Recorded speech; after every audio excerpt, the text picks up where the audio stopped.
மாணவர்கள் அனைவருக்கும் இனிய நல்வாழ்த்துக்கள்.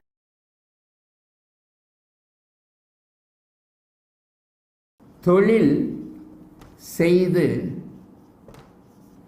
எப்போது நஷ்டம்? என்ன தொழில் அப்படிங்கிறதுக்கு நிறைய நம்ம இடங்களில் சொல்லியிருக்கிறோம். அதாவது ஒரு ஜாதகத்தில் எந்த கிரகம் அதிக சுபத்துவமாக இருக்கிறதோ அந்த கிரகத்துடைய தொழில்கள் யோக தசைகளில் அமையும். அவயோக தசை நடந்தால் 2ஆம் நிலை சுபத்துவ தொழில் அமையும். முதல் நிலை சுபத்துவம் இதுதான் என்னுடைய காலகாலத்திற்கும் என்னுடைய பெயர் ஜோதிடத்தில் நிலைநிறுத்தக்கூடிய விதி. பிற்காலத்தில் எனக்கு பிறகு இந்த 30 வருஷம் 40 வருஷம் 50 வருஷம் கழிச்சு ஆத்திய குறிச்சின்னு ஒரு ஆள் கண்டுபிடிச்சாரியான்னு சொல்லக்கூடிய விதி இதுதான்.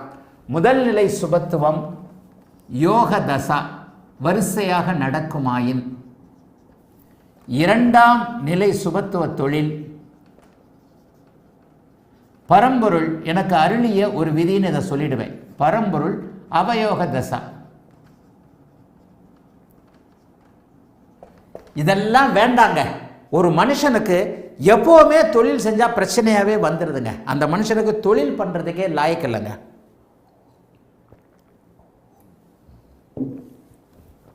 இன்னொன்னையும் பார்த்தீங்கன்னா, வெற்றி பெற்றவர் யாவும் புத்திசாலி இல்லை, புத்திசாலிகள் எல்லாம் வெற்றி பெறதில்லை அப்படிங்கிற ஒரு அமைப்பும் இருக்குது. அதையும் நீங்கள் பார்க்கணும்.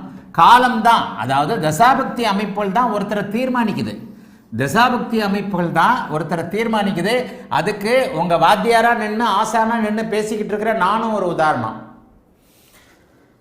என் ஒய்ஃபு கூட சண்டை போடும்போதெல்லாம் செவ்வாய் தசையில் சொல்லுவேன். என் ஒய்ஃபு என் கூட சண்டை போடும்போது, என்ன ஒய்ஃப் எல்லாருக்குமே அவங்களுடைய எதிர்பார்ப்புகள் நிறைவேறலைன்னா எல்லா கணவர்கிட்டையும் எல்லா மனைவியும் சண்டை போடத்தான் செய்வாங்க. வறுமை, பொருளாதார அமைப்புகள், கேட்டது கிடைக்காத தன்மை, மனைவி நினைப்பதைப் போல கணவன் நடக்க முடியாத அமைப்புகள் எல்லாத்துலேயுமே கணவனுக்கும் மனைவிக்கும் சண்டை வரும். செவ்வாய் தசையில் அடிக்கடி நான் சொல்லுவேன், எனக்கு ராகதசை வரட்டும் பார்த்துக்கிறேன், எனக்கு ராகதசை வரட்டும் பார்க்கத்தானே போகிறேன், இப்படியே பேசியிருக்கிறேன். இன்றைக்கி இந்த ராகதசையை முடிக்கப் போகின்ற இந்த 18 வருடம் இதில் அடிக்கடி என்னுடைய மனைவி சொல்கிற வார்த்தை, சொன்ன மாதிரியே செஞ்சு காட்டினேன். ராகதசையில் நீயும் ஒரு அளவுக்கு ஜோசியர் தான். இப்பேற்பட்ட வாழ்நாள் முழுக்க ஜோதிடத்தையே சுவாசித்து கொண்டிருந்த, இளம் வயதிலிருந்தே ஜோதிடத்தையே அறிந்து அதை மட்டுமே பயின்று கொண்டிருந்த எனக்கு கூட ராகுதசை வர வேண்டியிருந்தது. எனக்கு ராகுதசை வரலன்னா அவங்க முன்னாடி நான் ஆதித்யனாக கூட இல்லை, நான் யாருன்னு உங்களுக்கே தெரியாது. சரி, அப்போ நான் மட்டும்தான் ஜோசியத்தில் பெரியாளா அப்படி நினச்சா என்ன மாதிரி முட்டாள் வேறு யாருமே கிடையாது. என்னை விட அதிகமான புத்திசாலிகள் வெளியே எங்கும் பரவி கிடக்கிறார்கள். ஏதோ ஒரு ஆன்லைன் வகுப்பில் நான் சொன்ன மாதிரி சந்தர்ப்பம் கிடைச்சவங்கள நான் கொஞ்சம் பெரியாள். சந்தர்ப்பம் கிடைக்காத என்னை விட புத்திசாலிகள் எங்கோ ஒரு இடத்துல இருக்கிறார்கள். கண்டுபிடிப்பை வெளிச்சொல்ல மனதில்லாதவர்கள், கண்டுபிடிச்சும் அதை உபயோகப்படுத்த முடியாதவர்கள் நிறைய பேர் இருக்கிறாங்க. என்னுடைய ராகதசை என்னை வெளிக்கொண்டு வந்ததைப் போல யோக அவயோக அமைப்புகள், முக்கியமாக தொழில் எப்போது நஷ்டம் வரும்? எனக்கு செவ்வாய் தசை நடந்த மாதிரி வரும், எனக்கு சந்திர தசை நடந்த மாதிரி வரும். சூரிய தசையிலேயே நான் தொழில் பண்ணேன், சூரிய தசையிலையும் ஃப்ளாப்பு. சந்திர தசையில் பெரிய இந்த தமிழ்நாட்டிலேயே இந்தியாவிலே ஒரு முதன்முறையாக ஒரு தொழிலை ஆரம்பித்தேன். அதையும் ஆரம்பித்து ஃப்ளாப்புன்னு கூட சொல்ல முடியாமல் அதை கொண்டு போய் தம்பிங்கிட்ட விட்டு போனேன். செவ்வாய் தசையில் ஒரு தொழில் பண்ணேன், அந்த தொழிலும் சரியாகலை. ஆக அவயோக தசைகள் நடக்கும் பொழுது உங்களுக்கு முதல்நிலை சுபத்துவத்துடைய தொழில் அமையவே அமையாது. அவயோக தசைகள் நடக்கும் பொழுது ஜாதக வலிமையை பொறுத்து தொழில் பண்ணுறீங்களா நஷ்டமாக இருக்கிறீங்களா அப்படிங்கிறதுல தான் பெரிய அமைப்பு. சரி, இப்போ மேஷ லக்கணத்திற்கு வருவோம். இப்போ இந்த இதில் மேஷ லக்கணம். அப்போ தொழிலுக்கான பாவகங்கள்னு நம்ம என்ன சொல்கிறோம்? 2, 9, 11 அப்படி வச்சுக்கலாமா? 10 இதுதான் தொழிலுக்கான பாவகங்கள். வேலை செய்கிறதுக்கான பாவகம் 6ஆம் பாவகம். 2, 6, 10ஆம் பாவகம் வலுத்திருந்தால் நீங்கள் ஏதோ ஒரு இடத்துல வேலை செய்வீங்க. 6ஆம் பாவகம் பெருசாக வலுக்கக்கூடாது. அதே நேரத்தில் 2, 9, 10, 11 ஆகிய 4 பாவகங்கள் வலுத்திருக்கும் பொழுது, நான் முக்கியமாக சொன்ன மாதிரி இந்த 2, 11, 9, 11 தங்களுக்குள் தொடர்பு கொள்ளும் பொழுது, குறிப்பாக இந்த 2, 9, 11 கூடையவர்கள் அப்படியே 10ஆம் பாவகத்தில் தொடர்பு படுறது மிகப்பெரிய தொழிலதிபர் ஆன அமைப்பு. இந்த 2, 9, 11 தங்களுக்குள் தொடர்பு கொண்டு 10ஆம் இடத்தோடும் தொடர்பு கொண்டால், என்னுடைய இளம் வயது நண்பர் துலா லக்கண கோடீஸ்வரன் 10ஆம் இடத்துல தான் சூரியன் புதன் செவ்வாய் சுக்கரனோடு சேர்ந்திருக்கோம். 2, 9, 10 கூடியவர்கள் சேர்ந்திருப்பாங்க. இந்த 2, 9, 11 இவர்கள் மூவரும் 10ஆம் இடத்தோடு ஒருங்கிணைந்து 10ஆம் இடத்தோடு மூவரும் தொடர்பு கொண்டால் அவர் தொழிலதிபர். தொழிலதிபர் ஜாதகத்தில் எல்லாத்துலேயும் பாருங்கள் அந்த அமைப்பு இருக்கும். உங்களுக்கு தெரிஞ்ச தொழிலதிபரை பாருங்கள். உடனே நெட்டில் போயிட்டு அம்பானியோடது, அதானியோடது, டாட்டாவோடது, பிர்லாவோடதுன்னு தேடாதீங்க. மாணவர்களுக்கு அந்த பழக்கமே வரக்கூடாது. நெட்டில் வரக்கூடிய அத்தனை தகவல்களும் தவறு. நெட்டில் பொறுப்பற்ற தனமாக பதிவு செய்யக்கூடியவர்கள் தான் அதிகம்.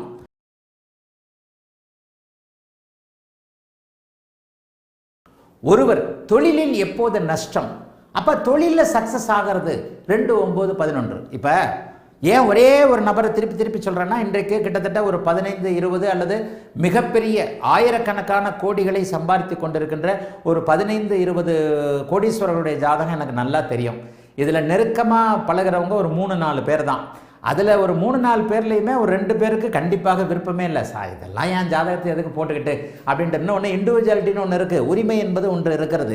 உங்களுடைய ஜாதகத்தை பயன்படுத்துறதுக்கு நீங்கள் அனுமதி கொடுத்தா தான் பயன்படுத்த முடியும். ஆனால் அந்த இளம் வயது நண்பர் இருக்கிறார் இல்லையா, அவர்கிட்ட நான் உரிமையாக இது பண்ணிக்கிறேன். ஏன்னா 10, 15 வயசுலேருந்து நாங்கள் ஃப்ரெண்டுன்ற போது, என்னப்பா நீ நான் உன்னை வச்சு தான் நான் இதே பண்ணியிருக்கிறேன், உன் ஜாதகத்தை போடாமல் எப்படி அப்படி போயிடும். ஆனால் கொஞ்சம் வேறு மாதிரியான தொழில் ரீதியிலான பழக்கமாக இருக்கிறவங்களுக்கு யாருக்குமே நம்ம போட முடியாது. ஆக இந்த இப்போ சொன்னேன் பாருங்கள், இந்த 2, 9, 11 10ஆம் இடத்தோடு தொடர்பு கொள்ள வேண்டும். 2, 9, 10, 11 என்கின்ற அமைப்பு தொழிலில் சக்ஸஸ் ஆகக்கூடிய அமைப்புன்னு சொன்னால், துலா லக்னத்திற்கு ஒருவருக்கு, துலா லக்னத்திற்கு ஒருவருக்கு, துலா லக்னம் ஒருவருக்கு இந்த 2, 9, 10, 2, 9, 11 ஆகிய இந்த மூவரும் சூரியன், புதன், செவ்வாயாக வருவார்கள். இவர்கள் மூவரும் சூரியன், புதன், செவ்வாய். இந்த இடத்துல 10ஆம் இடத்துல அவங்க இருக்கும்போது நான் சொன்ன அந்த 10ஆம் இடத்து பாயிண்ட் வந்துருச்சு. இங்கே கொடுத்தது இங்கே உள்ள வருது பாருங்க. இப்போ ஒரு துலா லக்னக்காரருக்கு இந்த மாதிரி அமைந்திருக்கும் பொழுது, அங்கே சுக்கிரனே இருந்து சுபத்துவமாக இருக்கும் பொழுது, ஒருவேளை குரு இங்கே இருக்கும்போது, ஒருவேளை இந்த இடத்துல மட்டும் குரு இருக்கக்கூடாது, குரு இருந்தால் 6ஆம் இடம் வலுத்துருது. அப்போ என்னுடைய நண்பருக்கு இதெல்லாம் பொருந்தும் பாருங்க. இங்கே மட்டும் குரு இருந்துடக்கூடாது. இங்கே குரு இருந்தால் என்ன நடக்கும்? 6ஆம் இடம் வலுக்கும். 6ஆம் இடம் வலுத்தால் நீங்கள் முதலாளி இல்லை, வேலைக்காரன். 1000 பேருக்கு முதலாளி இல்லை, 1000 பேர் உங்களை வேலையை வராள். 6ஆம் இடம் வலுக்கக்கூடாது. அப்போ இது என்னுடைய நண்பர் ஜாதகம். இன்றைக்கு பல்லாயிரக்கணக்கான கோடிகளை சம்பாதித்து வைத்திருக்கக்கூடிய ஒருவருடைய ஜாதகம். தமிழ்நாட்டில் மிகப்பெரிய முதல் 10 இடங்களுக்குள் இருக்கக்கூடிய ஒரு ஜாதகம். அப்போ இந்த இடத்துல இது அவருடைய ஜாதகத்தில் பாருங்கள், 2, 9, 11 கூடிய சூரியன், புதன், செவ்வாய் 10ஆம் இடத்தில் சுபத்துவமாக சேர்ந்து 6 குடையவர் 6ஆம் இடத்திற்கு 6ல் 11ல் மறைந்திருக்கிறார். ஆக இந்த இடத்துல முதலாளியாகக்கூடிய ஒரு தகுதி அங்கே இருக்கிறது. அவயோக தசைகளில் கூட அவயோக தசைகளில் கூட ஜெயிக்கிற ஜாதகம் இது. இப்போ அவருக்கு யோக தசைகள் நடந்து கொண்டிருக்கின்றன. அப்போ நமக்கு தொழில் செய்து நஷ்டம் என்பது, இப்போ தொழில் செய்வதற்கான விதி இது. லக்னம் சுபத்துவமாக இருக்கணும், லக்னாதிபதி வலுவாக சுபத்துவமாக இருக்கணும், 2, 9, 11 வலுவாக இருக்கணும், 10ஆம் பாவகம் தான் தொழில் பண்ணுறது, அதில் எப்படியாவது பெரிய தொடர்புகள் இருக்கணும். அவ்வளவு அங்கே இருக்குது. சரி, இப்போ இதே மாதிரி தொழிலில் நஷ்டம் எப்போது வரும்? இப்போ இவ்வளவும் இருக்கியா? இவ்வளவும் இருந்தாலும் சில நிலைகளில் பார்த்தீங்கன்னா தொழிலில் நஷ்டம் வரும், சில நிலைகளில் தொழிலில் நஷ்டம் வரும். ஒருவருக்கு எப்போது கஷ்டம் வரும், எப்போது நஷ்டம் வரும் அப்படின்னு பார்த்தீங்கன்னா, ஒரு தனி வீடியோவாக இந்த வீடியோவாக போடுறேன். பாபத்துவம் உள்ள தசாபுக்தி அமைப்புகள் தொடர்ந்து வரும் பொழுது ஒருவருக்கு நஷ்டம் வரும். இப்போ ஒரு தனி வீடியோவை கூட ஒரு இதில் போடுறதா இருந்தேன். இப்போ அதை கூட லேசாக கோடு போட்டு காட்டுறேன். தனி வீடியோவாக ஒரு தொழிலில் ஒருத்தருக்கு நஷ்டம் வரும். இதை ஈஸியாக உங்களால் கண்டுபிடிச்சிட முடியும். வெகு ஈஸியாக ஒருவருக்கு நீங்கள் வெகு ஈஸியாக ஒருத்தருக்கு கண்டுபிடிச்சிட முடியும். இப்போ இதை ஒரு தனி வீடியோவாக போட போகிறேன். இந்த பாருங்கள், இப்போ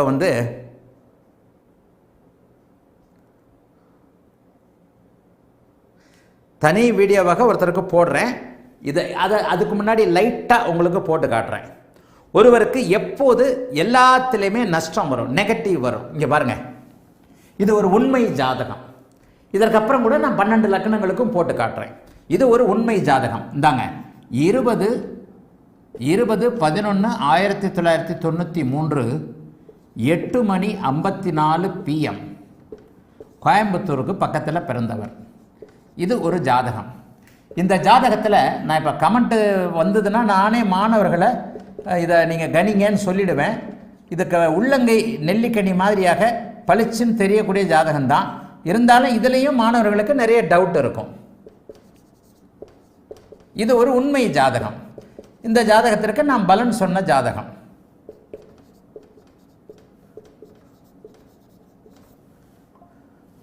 பிறக்கும்போது செவ்வாய் திசையில் 3 வருஷம் 8 மாதம் 25 நாள்.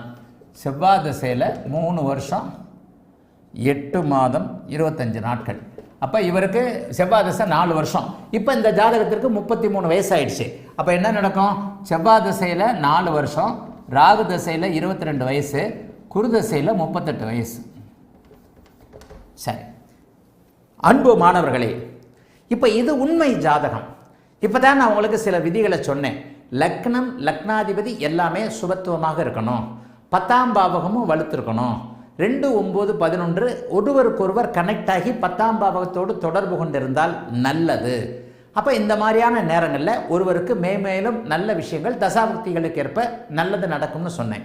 இது ஒரு உண்மை ஜாதகம். இதை நான் ஒரு வீடியோவை கூட போட போகிறேன். அதுக்கு முன்னாடி ஆன்லைனில் நீங்கள் கொஞ்சம் பார்த்துக்கங்க. இந்த பாருங்கள், இந்த ஜாதகம் நல்ல ஜாதகம் தான், அருமையான ஜாதகம், மிதுன லக்னம். இது உண்மை ஜாதகம். உங்களுக்கு காட்டுறதுக்காக வீடியோ போடுறதுக்காக எடுத்து வச்சுருக்கிறேன். 20 டேட்டெல்லாம் சொல்லிட்டேன். 20/11/1993 8:54 PM கோயம்புத்தூர். இங்கே பாருங்கள், மிதுன லக்னம்.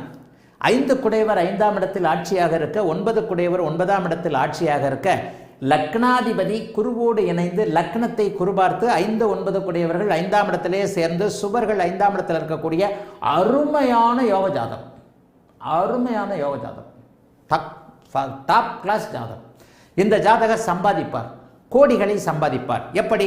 லக்னம் சுபத்துவம், லக்னாதிபதி புதன் சுக்கிரன் குருவோடு சேர்ந்து சுபத்துவம், லக்னத்தை குரு பார்ப்பதால் சுபத்துவம், பாக்கியாதிபதியாகிய சனி குருவின் பார்வையில் இருக்கிறதுனால சுபத்துவம். எத்தனை டிகிரி அதெல்லாம் பார்த்துக்கோங்க, என்ன இருந்தாலும் இதில் பார்வை இருக்கிறது. ஆக இந்த இடத்துல 10ஆம் அதிபதி 10க்கு 8இல் மறைந்திருந்தாலும் கூட 10ஆம் அதிபதி அப்படியே சுபராகி ஒரு கோணாதிபதி கோண கேந்திரம் போன்ற அமைப்புகளில் இருப்பது. 2ஆம் அதிபதியாகிய சந்திரன் ஓரளவுக்கு தனாதிபதி வலுவாகத்தான் இருக்கிறார். என்ன நிலைமையில் இருக்கிறாரு? கொஞ்சம் வளர்பிறை சந்திரன்லேருந்து வெளியே வந்திருக்கிறாரு. 2ஆம் இடத்திற்கு பாவத்துவம் எதுவும் இல்லை. 2ஆம் அதிபதி 9ஆம் அதிபதி 10ஆம் அதிபதி 11ஆம் அதிபதி 11ஆம் அதிபதி பாவத்துவம் 11ஆம் இடம் கொஞ்சம் நல்லா இருக்கு. சரி, இது ஓரளவுக்கு நல்ல ஜாதகம் தான். இந்த ஜாதகத்தில் எப்போது தொழில் நஷ்டம் வரும் அப்படின்னு வச்சுக்கிட்டிங்கன்னா கரெக்டாக இதை புரிஞ்சுக்கணும்.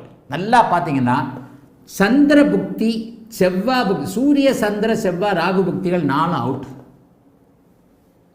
எந்த புக்திலையும் கடந்த காலத்தில் குருதசை இப்போ நடந்துக்கிட்டு இருக்கு 38 வயசு வரைக்கும்.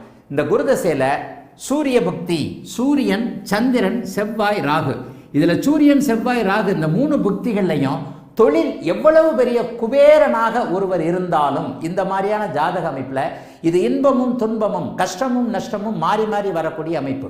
இந்த ஜாதகத்தில் குருதசை இப்போ 38 வயசு வரைக்கும் நடக்குது.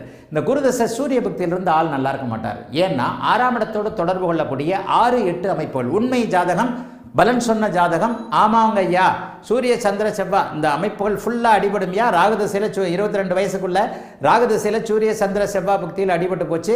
இது ஒரு வித்தியாசமான அமைப்பு. நல்லா பாருங்க, ராகுதசை 22 வயசு வரைக்கும் தான் வந்திருக்கும், முடிஞ்சு போச்சு. இப்போ குருதசையில் முடிகிற அமைப்பில் இருக்கிறார்.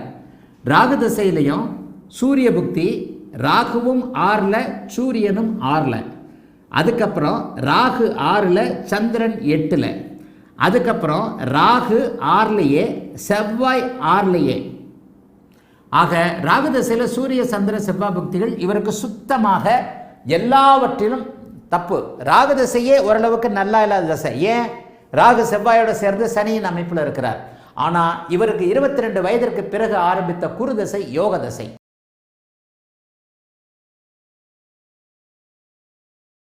இதனை அடுத்து மேஷ லக்னக்காரர் ஒருவருக்கு தொழில் எப்போது நஷ்டமாகும்? பேசிக் அமைப்புகளை மட்டும் புரிஞ்சு வச்சுக்கோங்க. என்ன தொழில் பண்ணலாம்னா நீங்கள் என்ன பதில் சொல்கிறது? தொழில் இப்போ பண்ணலாமா வேணாமா, தொழில் இப்போ பண்ணலாமா வேணாமா அப்படிங்கிறதற்கான இந்த அமைப்புல நான் இப்போ தான் போன வாரம் தான் உங்களுக்கு விளக்குனேன். அஷ்டமச்சனி, ஜென்மச்சனி, 6, 8 தசாபக்தி அமைப்புகள். உதாரணத்துக்கு கடகசிம்மத்திற்கு இப்படி சொன்னேன். கடும் பாபத்துவமான தசா, கடும் பாபத்துவமான புக்திகளில் நீங்கள் தொழில் அவர் செய்யக்கூடாது. அந்த நட்சத்திரத்தில் இருக்குது, இந்த நட்சத்திரத்தில் இருக்குது, அந்த உப உப உப நட்சத்திரத்தில் இருக்குது, இப்படிலாம் போயிடாதீங்க. போகமாட்டீங்க தெரியும். இருந்தாலும் அவ்வப்போது இதை உஷார்படுத்திக்கிட்டே இருக்க வேண்டியது. சாரம் என்பதே இல்லை. நட்சத்திர சாரம் தசாபுக்திகளை தவிர துணைக்கோளான மனதை இயக்கக்கூடிய ஒரே கிரகமான சந்திரனை தவிர்த்து வேறு யாருக்கும் நட்சத்திர சாரம் செயல்படுவதே இல்லை. நட்சத்திரங்களின் பங்கு தூரத்தை அறிவதற்கு, ஒரு பாயிண்ட்டை அறிவதற்கு அந்த மாதிரியான அமைப்புகள்லையும் கோச்சாரத்தில் மட்டும்தான். கோச்சாரத்தில் நட்சத்திரம் வலிமையானது. ஜென்மச்சனி அஷ்டமச்சனியை நட்சத்திரத்தின் அடிப்படையில் தான் நீங்கள் குறிப்பிட்ட தூரத்தின் அடிப்படையில் தான் கணக்கு பண்ண முடியும். ஜென்ம ஜாதகம், ஜனன ஜாதகம் வந்துவிட்ட பிறகு நீங்கள் சந்திரனை தவிர வேறு எதற்கும் நட்சத்திரத்தை எடுக்கக்கூடாது. நட்சத்திரத்தை சாரத்தை பார்ப்பவர் சோரம் போய்விடுவார். அவரால் ஒரு நல்ல ஜோதிடராக ஜொலிக்க முடியாது, துல்லியமான பலன்களை சொல்ல முடியாது. உயர்நிலை வகுப்புன்னு வர்றதுனால இதை நான் தெளிவாக சொல்லி கொடுக்குறேன். அதனால் நட்சத்திரத்துக்குன்னு வந்துடாதீங்க. மேஷ லக்னம், எப்போது தொழில் நஷ்டம், தொழில் செய்து எப்போது நஷ்டம். மேஷ லக்னக்காரருக்கு எப்போது தொழில் நஷ்டம் வரும்? புதன் தசையில் நஷ்டம் வரும்யா. இது தெளிவானது. அப்போ புதன் தசையே வர்றவன், புதன் தசை வர்றவன் நல்லா இருக்க மாட்டானா? புதன் தசையில் அமோகமாக இருக்கிறவங்கெல்லாம் இருக்கிறாங்க.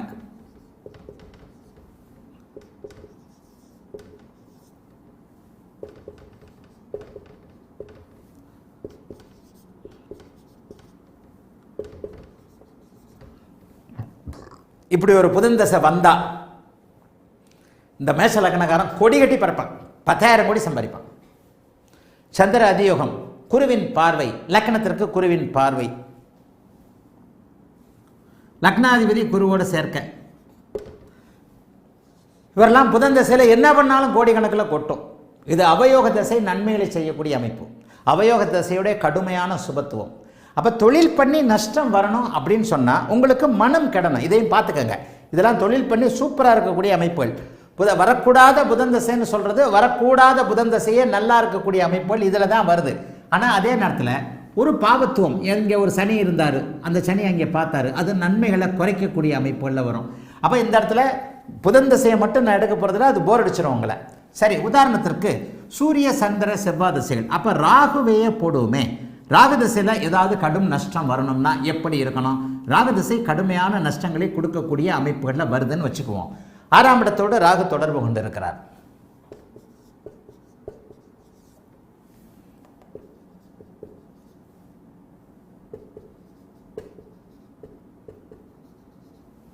சூரியனும் சுக்கிரனும் இப்படி இருக்கிறாங்க. 6ஆம் இடத்துல நீச்சனுடைய வீட்டில் நீச்சனுடைய பார்வையிலே ராகு இருக்கிறார்னு வைப்போம். இந்த இடத்துல என்ன நடக்கும்? இப்போ இந்த இடத்த இப்படி கூட போட்டுடுறேன். லக்னம் பாவத்துவமாக இருக்க வேண்டும். தொழில் செய்து எப்போது நஷ்டம் வரும்?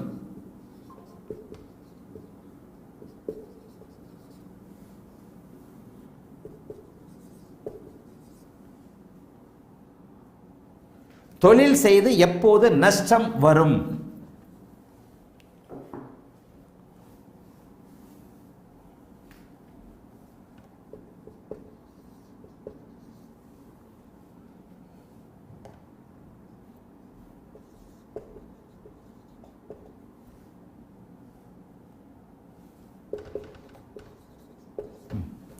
இந்த மாதிரி அமைப்புகளில் பார்த்துக்கங்க. ராகு திசை எந்த நிலைமையிலையும் இந்த மாதிரியான அமைப்புகளில் கடுமையான தொழில் நஷ்டங்களை கொடுக்கும். ஏன் அப்படின்னு பார்த்தீங்கன்னா, ராகு நீச்சனுடைய வீட்டில் 6ஆம் வீட்டில், அங்கே லக்னாதிபதி என்று சொல்லப்படக்கூடிய 8ஆம் அதிபதியோட வீட்டில் இருக்கிறார். மேஷ லக்னக்காரருக்கு ராகு தசை இந்த இடத்துல கடுமையான தொழில் நஷ்டங்களை நிச்சயமாக கொடுக்கும். ராகு தசை வரும்போதே இவர் வரான்னு வைங்க. ஏன்னா இவருக்கு ராகு தசை கடன்களை கொடுக்க வேண்டும் என்பது விதி. லக்னாதிபதியும் அட்டமாதிபதியும் இணைந்திருக்கின்ற காரணத்தினால், புதனும் அங்கே நீச்சத்தை அடைந்திருக்கின்ற காரணத்தினால், லக்னமோ லக்னாதிபதியோ சுபத்துவமாக இல்லாமல் 9ஆம் இடமும் 7ஆம் இடமும் மட்டும் வலுத்திருக்கின்ற காரணத்தினால் இவருக்கு என்ன நடக்கும்? இவருக்கு இங்கே 9ஆம் இடத்தை குரு பார்க்கிறார். இவர் என்ன பண்ணால் கவர்மெண்ட் வேலை பார்க்கலாம், வேலை செய்யலாம். வேலை செய்வதற்கான அமைப்புகள் மட்டுமே, அரசு உத்தியோகம் சார்ந்த அமைப்புகளில், அல்லது ஒரு மந்திரி கிட்ட, ஒரு எம்எல்ஏ கிட்ட அப்படியே போக்குவரத்தாக அப்படியே போயிட்டு வந்துகிட்டு இருக்கிற அமைப்புகளில் மட்டும்தான் இவருக்கு செயல்படணும்.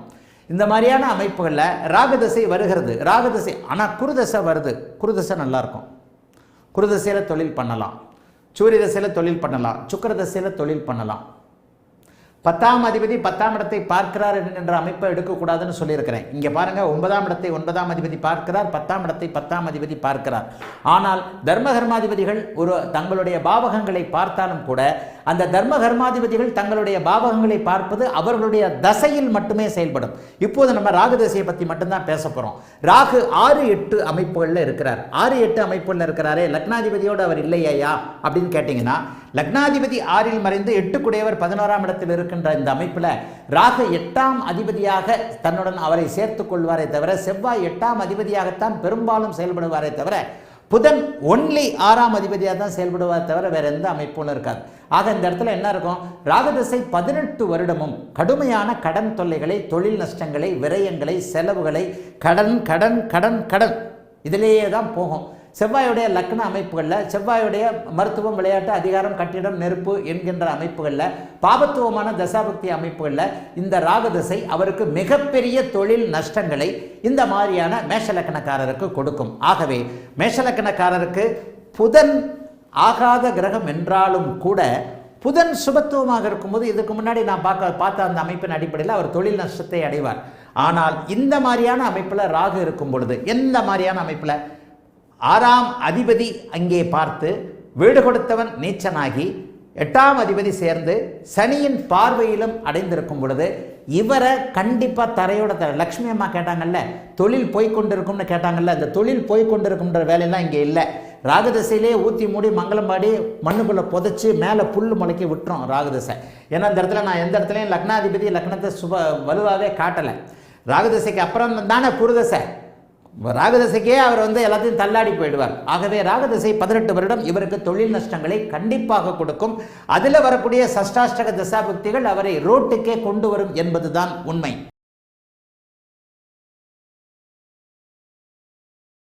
கடக லக்னத்திற்கு தொழில் எப்போது நஷ்டம்? கடக லக்னத்திற்கும் சிம்ம லக்னத்துக்கு எது வரக்கூடாதுன்னு சொல்லியிருக்கிறேன்? சனிதான். கடக லக்னத்திற்கு குரு பயங்கர யோகாதிபதினு வாங்க. கடக லக்னத்திற்கு குரு பயங்கர யோகாதிபதினு வாங்க. ஆனால் அந்த குரு கடனை கொடுக்க ஆரம்பித்தார்னா கடுமையான கடனை கொடுக்க ஆரம்பிப்பார். குரு கடுமையான கடனை கொடுப்பார். சரி, ஆக இந்த இடத்துல பாருங்க, இப்போ கடக லக்னத்துக்கு வர்றேன்.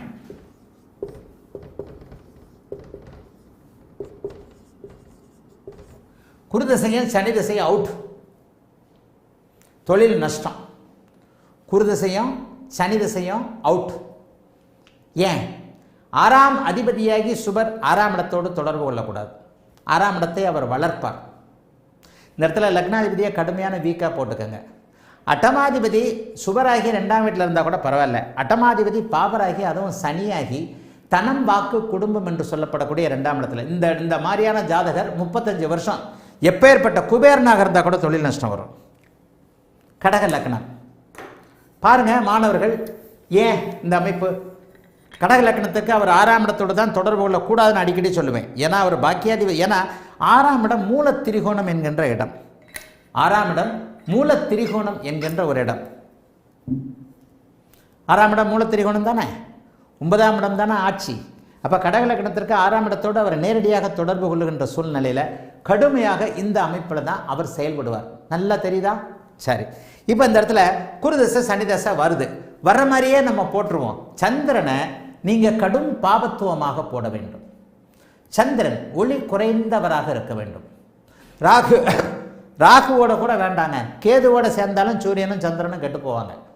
ராகு அதிகமான இருள் கிரகமாக இருந்தாலும் ஒளித்தன்மை வாய்ந்த சூரியனும் சந்திரனும் கேதுவோடு கூட இணையக்கூடாது.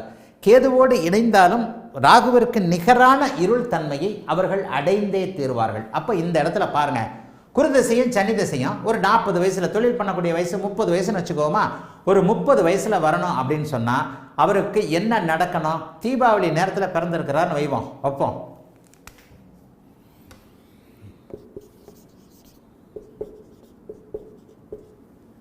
சனி பார்வை இந்த இடத்துல, ஆனால் குரு பார்வை வரும். சரி, பரவாயில்ல, என்ன இருந்தாலும் குரு பார்வை வந்தால் கூட இந்த இடத்துல நிற்காது, சரியாக வராது.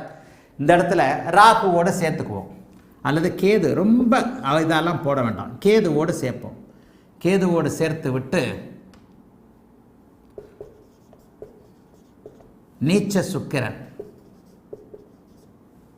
சந்திரன் கேது திக்பலமாகவும் இருக்கிறார், சனியின் பார்வையில் இருக்கிறார், கேதுவோடு இணைஞ்சிருக்கிறார்.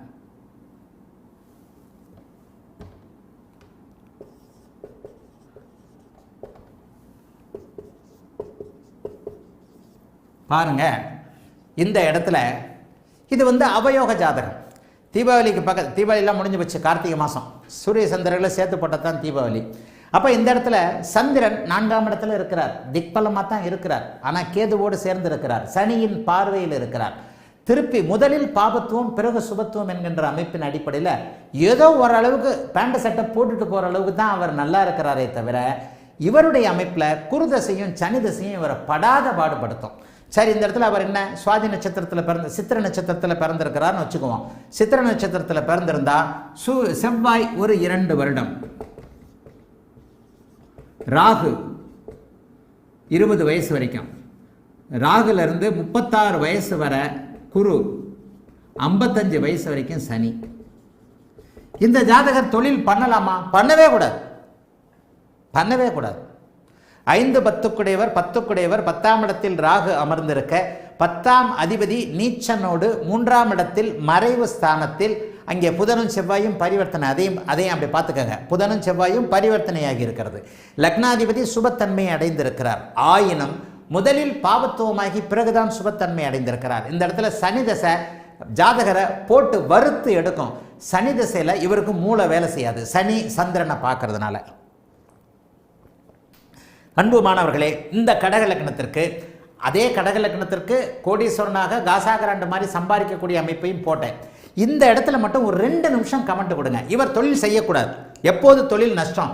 ராகதிசை வரைக்கும் ஓரளவுக்கு நல்லா இருந்த இவர், 20 வயது வரைக்கும் காலேஜ் கிளேஜில் ஒழுங்காக பண்ணிக்கிட்டு இருந்த ஒருவர், இவர் என்ன நடக்கும்? இருக்கிற இடத்துலேருந்து பிறந்த ஊர்லேருந்து தூர இடத்திற்கு எங்கேயாவது கொண்டு போய் தள்ளிட்டு குருதசை இவரை கடன்காரன் ஆக்க வேண்டும் என்பதற்காகவே இந்த குருதசை அவரை மிகப்பெரிய கடன்காரனாக ஆக்கி, சனி திசையில் மீளா கடன்லேருந்து 55 வயசு வரைக்கும் வாழ்க்கை கெட்டுப்போன அமைப்புகளில் கண்டிப்பாக இருப்பார்.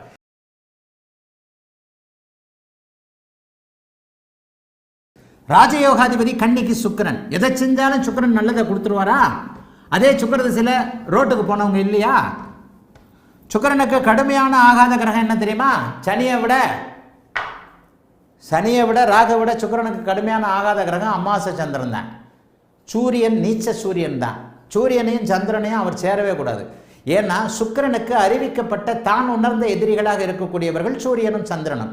அன்பு மாணவர்களே, ஒரு ஜாதகத்தை பார்க்கும்போது, இப்போ யாரோ ஒருத்தருக்கு கொடுத்துருந்தீங்களே, ஒட்டுமொத்த யானையும் தெரியுது, இப்போ யானை போகிற போக்கும் தெரியுது அப்படின்னு யாரோ கமெண்ட்டை கொடுத்துருந்தீங்க. அப்படித்தான் பார்க்கணும். நான் சொல்வது அத்தனையும் நீங்கள் மனதில் ஏற்றி வைக்க வேண்டும். பகை, இப்போ வெங்கடராமானுஜன் கேட்டிருந்தார் பாருங்க, உண்மையிலே ஷாக் ஆகிட்டேன். நிலராசியில் இல்லையே. ஆமாம், சரியான ஆங்கிள் அது. வெங்கடராமானுஜத்துக்கு ஒரு ஹார்ட்ஸ் ஆஃப் பாராட்டு சொல்கிறேன். சரியான ஆங்கிள் அது. நான் எல்லாத்தையும் யோசிக்கிறேன், அது மாதிரி நீங்களும் யோசிக்கணும். எல்லாவற்றையும் சேர்த்து போட்டு கணக்கிடுவது தான் ஜோதிடமே தவிர, அதை விட்டு இதை விட்டு என்னை அறியாமலேயே இப்போ நான் என்ன பேசிக்கிட்டே என்ன போடுறேன், சரி செவ்வாய் திக்பலமாக தான் இருக்கு, வந்துடணும் உங்களுக்கு ஞாபகம், வெக்கம் வரணும். ஏன் இருந்தாலும் 10ஆம் இடத்துல போடும்போது இவர் இருந்தாலும் சொல்கிறதுக்கு முன்னாடி நமக்கு திக்பலம் அது ஏன் புரியலை? அனுபவம் ஒரே சீர்முகப்பட்ட நேர்முகப்பட்ட ஒன்றை சிந்தித்து கொண்டிருப்பதால் வரக்கூடிய அனுபவம். அடுத்தடுத்து எல்லா விதிகளையும் அப்படியே சொல்லி பொருத்தி கொடுத்துக்கிட்டே இருக்கிறேன் பாருங்க. இப்போ சுக்கிரனை போட போகிறேன், ராஜயோகாதிபதியாக கன்னிக்கு எப்படி போட போகிறேன்? ஏன் செவ்வாய் சனியாவே சேர்த்துக்கிட்டு இருக்கணும்? சுக்கிரனை போடு. சுக்கிரனுக்கு யார் இது ராகுவை விட சனியை விட எதிரி? அமாவாசை சந்திரன். ஏன்? சூரியனும் சந்திரனும் அவருக்கு ஆகாத எதிரி. சுக்கிர அமாவாசை சந்திரனை தான் சுபத்துவப்படுத்தி சந்திர தசையில நன்மைகளை செய்ய வச்சு தான் கெட்டு போவார்னு எத்தனை இடங்களை சொல்லியிருக்கிறேன்னா, அப்ப எந்த கிரகத்திற்கு எவர் ஆகாதவர்? சரி, சுக்கிரனும் சனியும் கன்னியா லக்னத்துக்கு சேருதியா? என்னையா நடக்கும்? நல்லது நடக்குமா இல்லையா? ஆதிபத்திய நன்மைகளும் காரக தீமைகளும் தானே இருக்கும். இந்த பார்,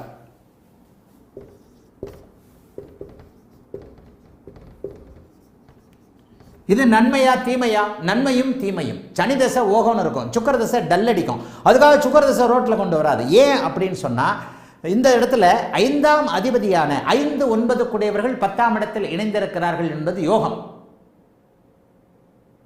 லக்னாதிபதியின் பலனை பொறுத்து சுக்கிர தசையில் நன்மைகள் இருக்கும். சனியினுடைய ஆதிபத்திய நன்மைகளும் காரக தீமைகளும் இருக்கும். இந்த ஆதிபத்திய காரக தீமைகள் அப்படிங்கிறத தான் நீங்கள் தெளிவாக எடுத்துக்கணும். ஆனால் இந்த இடத்துல அமாவாசை சந்திரனோடு இருந்தால் சுக்கிரன் சுத்தமாக கெடுவார். ராஜயோகாதிபதி தசையில் நஷ்டங்கள். பார்த்திபன் கொடுத்த தலைப்பு இங்கே வந்துடும். சனி இங்கே சேருவது ஆதிபத்திய நன்மைகளை செய்யும். ஆனால் காரக தீமைகள் கூடுதலாக இருக்கும். இந்த இடத்துல தான் ஜோசியர்களே தடுமாற அடைந்தார். அதனால தான் உங்கள் மண்டையில் புரியணும் புரியணும் புரியணும், எனக்கு தெரிஞ்சது, எனக்கு புரிஞ்சது, நான் அறிய பரம்பொருள் எனக்கு அனுமதித்தது அத்தனையும் உங்களுடைய தலையில் கொட்டி கொட்டி கொட்டி கொட்டி சொல்லி கொடுத்துக்கிட்டு இருக்கேன். இந்த இடத்துல சுக்கிரனும் சனியும் கன்னி லக்னத்திற்கு சேருவது 5, 9 குடையவர்கள், 5, 9ஆம் அதிபதிகள், 2, 9, 2, 5 குடையவர்கள். எந்த பக்கம் பார்த்தாலும் 2 பக்கமும் 6ஆம் இடத்த ஆதிபத்தியத்தை தவிர எந்த இடத்தை பார்த்தாலும் பெரிய அளவில் நன்மைகளை செய்யக்கூடிய அமைப்பு. ஆக ஆதிபத்திய நன்மைகள் என்பது இந்த 2, 9, 5ஆம் ஆதிபத்தியங்களை சுக்கிர தசையில் முழுமையாக கொடுக்கக்கூடிய தன்மை. சனியின் காரகத்துவங்கள் வழியாக உங்களுக்கு தீமைகள் ஏற்படும். இந்த இடத்துல மட்டும் இந்த பரீட்சையில் மட்டும் பாஸ் ஆகிட்டீங்கன்னா நீங்கள் பெரிய. இந்த இடம் தான் ஸ்பீடு பிரேக்கர். இந்த இடம் தான் 100 கிலோமீட்டர் ஸ்பீடு போய்கிட்டு இருக்கிற வண்டி சக்குன்னு அடிக்கும் பிரேக்கு. சரி, அப்போ ராஜயோகாதிபதி எப்போது நஷ்டம் தருவார்? ராஜயோகாதிபதி எப்போது நஷ்டம் தருவார்? கன்னியா லக்னம் தான். ராஜயோகாதிபதி சுக்கிரனையே வச்சுக்கலாம்.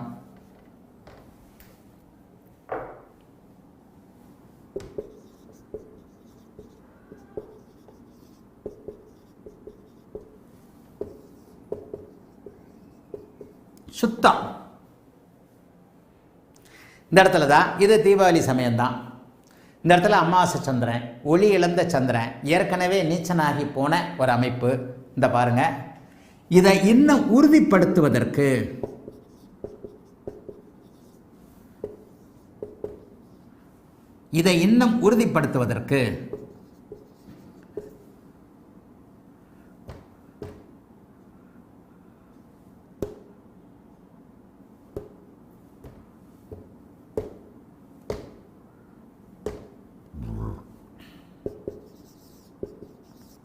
இந்தாங்க, சுக்கிரதசை வர்மா வராதான்லாம் இப்போ கேட்க வேண்டாம், ஒரு மாடலில் மட்டும் புரிஞ்சுக்கோங்க.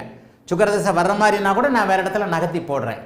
இந்த இடத்துல சுக்கிரதசை சுபத்துவமானாலும் அட்டமாதிபதியாகிய ஆதிபத்திய விசேஷம் இல்லாத இந்த ஜாதகத்திற்கு எந்த விதத்திலும் நன்மைகளை தருவதற்கு கடமைப்படாத இந்த செவ்வாயுடைய பார்வையிலையும் சூரிய சந்திரர்கள் ஆகாத 3 எதிரிகளுடைய அமைப்புகளையும் இருக்கிறார். இவர் தடுகின்ற அவயோகத்தை சமாளிக்க வேண்டுமெனில் லக்னாதிபதி வலுவாக இருக்க வேண்டும். லக்னாதிபதி ராகுவோடு சேர்ந்து சனியின் பார்வையில் இருக்கிறார். இந்த இடத்துல ராஜயோகாதிபதி கடுமையான கெடுபலன்களை அவருடைய தசையில் தருவார். சிம்ம லக்னத்தை அதனது தனாதிபதிங்க சுக்கிரங்க ஆட்சியாக இருக்கிறாருங்க, செல்லுபடியாகாது. இல்லைங்க, அவர் இந்த இடத்துல இந்த நட்சத்திரத்தில் இருக்கிறாரு, சுவாதி நட்சத்திரத்தில் இருக்கிறாரு, சித்திரை நட்சத்திரத்தில் இருக்கிறாரு, விசாக நட்சத்திரத்தில், குருவோட நட்சத்திரத்தில் 10ஆம் இடத்தை பார்க்கக்கூடிய விசாகம் நட்சத்திரம். எந்த நட்சத்திரத்தில் இருந்தாலும் போட்டுக்கோங்க. நான் சொன்ன இந்த விதி, பகைவர்கள், சூரியன் அங்கே நீச்சம், ஸ்தான பலத்தை இழந்திருக்கிறார், கொஞ்சம் அஸ்தமனமாக கூட போட்டுக்கோங்க. சூரியனோடு நெருங்க நெருங்க நெருங்க தன் பயம் இழப்பார். அமாவாசை பூரண அமாவாசை சந்திரனாக இருந்து அட்டமாதிபதியின் பார்வையை 6, 8 குடையவர்கள் செவ்வாய சனியும் பார்க்குறார். புதன் அடிபட்டு போனார். அப்போ ஒரு கிரகம் தரக்கூடிய பலன்களை சமாளிப்பதற்கு லக்னாதிபதி வலுவாக இருக்க வேண்டும், இருந்தே தீர வேண்டும்.